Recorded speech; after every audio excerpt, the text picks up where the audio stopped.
इस्लामाबाद में शंघाई ताउन तंजीम इजलास की तैयारियां मुकम्मल। वज़ीर आज़म शहबाज शरीफ का इंतजामात का जायजा लेने के लिए जिना कन्वेंशन सेंटर का दौरा। चेयरमैन CDA वजारत खारजा के हुकाम ने ब्रीफिंग दी। वज़ीर आज़म ने इजलास के इंतजामात पर इत्मीनान का इज़हार किया। वफाकी दारुल हुकूमत को रोशनियों का शहर बना दिया गया। फैजाबाद से रवाल चौक तक शाहराह को कारपेट कर दिया गया। सड़क किनारे सरसब्ज पौधों की बहार ने माहौल को खुशगवार बना दिया। शाहराहें रंगीन हो गईं।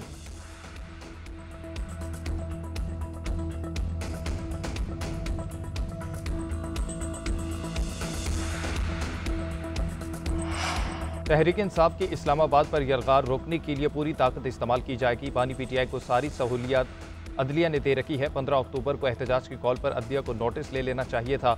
वज़ीर दिफा ख्वाजा आसिफ की न्यूज़ कॉन्फ्रेंस बोले, इनके जहन में बानी के बगैर पाकिस्तान का कोई वजूद नहीं। एहसन इकबाल कहते हैं कराची में दहशतगर्दी और PTI की सियासी दहशतगर्दी एक जैसी है।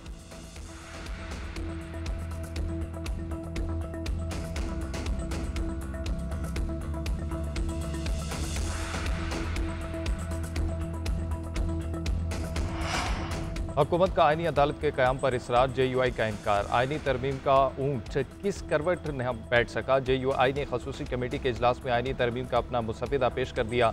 सेनेटर कामरान मुर्तज़ा ने कहा, पीपल्स पार्टी और JUI के ड्राफ्ट में सिर्फ आईनी अदालत और बेंच का फ़र्क है। उम्मीद है जल्द दोनों जमातें मुश्तरका ड्राफ्ट पर इतफाक़ कर लेंगी। आईनी अदालत से मुतल्लिक़ मुकदमात सिर्फ 200 के करीब हैं।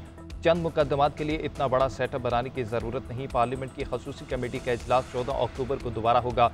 तजावीज़ को हतमी शक्ल देने के लिए ज़ैली कमेटी का इजलास आज तलब।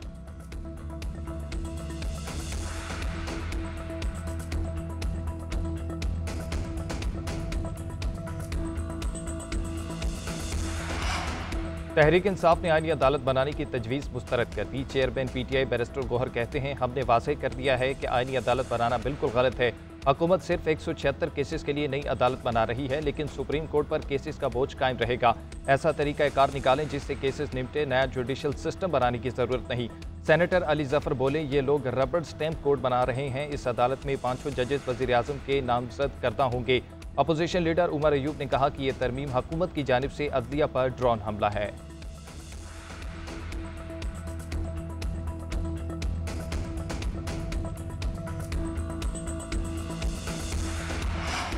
वफाकी आईनी अदालत कैसी तश्कील दी जाएगी। हुकूमत ने ढांचा तैयार कर लिया। मुजव्वज़ा तरमीम के मुताबिक वफाकी आईनी अदालत चीफ जस्टिस समेत 7 अरकान पर मुश्तमिल होगी। पहले चीफ जस्टिस का तकर्रुर वज़ीर आज़म की सिफारिश पर सदर मुमलिकत करेंगे। आईनी अदालत में तैनाती जजिस कमेटी के जरिए होगी। जजिस तैनाती कमेटी में 4 अरकान पार्लियामेंट, वज़ीर कानून, अटॉर्नी जनरल और पाकिस्तान बार काउंसिल का नुमाइंदा शामिल होगा। अरकान पार्लियामेंट 2 हुकूमती और 2 अपोजिशन बेंचों से होंगे। वफाकी आईनी अदालत का फैसला किसी अदालत में चैलेंज नहीं हो सकेगा। सुप्रीम कोर्ट के चीफ जस्टिस का तकर्रुर भी 8 रुकनी पार्लिमानी कमेटी के जरिए होगा और सुप्रीम कोर्ट के चीफ जस्टिस का तकर्रुर 3 सीनियर तरीन जजेस में से किया जाएगा।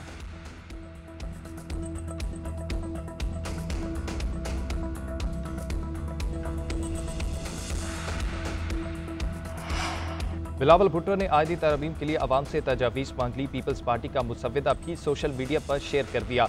लिखा, आईनी अदालत कायम की जाएगी जिसमें तमाम अकाइयों की नुमाइंदगी होगी। जजों के जरिए ही तकर्रुरी का निज़ाम खत्म किया जाएगा।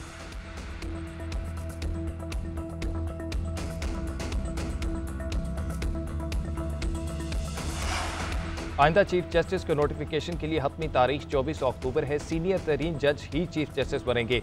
आर्मी चीफ का नोटिफिकेशन भी 2 दिन पहले ही हुआ था। आईनी तरमीम 25 अक्टूबर के बाद भी हो सकती है। 2 माह भी लग सकते हैं और 4 दिनों में भी मामला हल हो सकता है।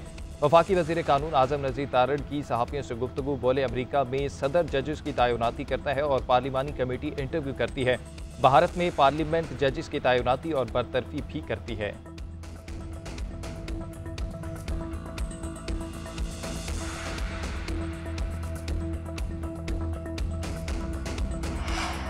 सुप्रीम कोर्ट में मुजव्वज़ा आईनी तरमीम के खिलाफ दरख्वास्त पर 17 अक्टूबर को समात। चीफ जस्टिस काजी फाइज ईसा की सरबराही में 3 रुकनी बेंच समात करेगा।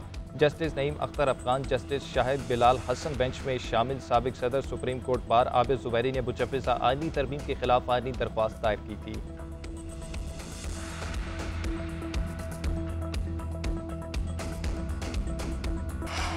और इंग्लैंड के हाथों इब्तदाई टेस्ट में बदतरीन शिकस्त। दूसरे मार्के के लिए कौमी टीम में तब्दीलियों की बाज़गश्त। ज़राए के मुताबिक फिटनेस टेस्ट के लिए 4 क्रिकेटर्स को मुल्तान तलब कर लिया गया। कामरान गुलाम, इमामुल हक, साहिद महमूद और नुमान अली के फिटनेस टेस्ट के लेने का फैसला। सिलेक्शन कमेटी ने उस्मान खान और फ़खर जमान को भी मुल्तान तलब कर लिया। नई सिलेक्शन कमेटी भी मुल्तान पहुंच गई। ज़राए के मुताबिक टीम में मोहम्मद हुरैरा और मीर हमजा को शामिल किए जाने का इम्कान।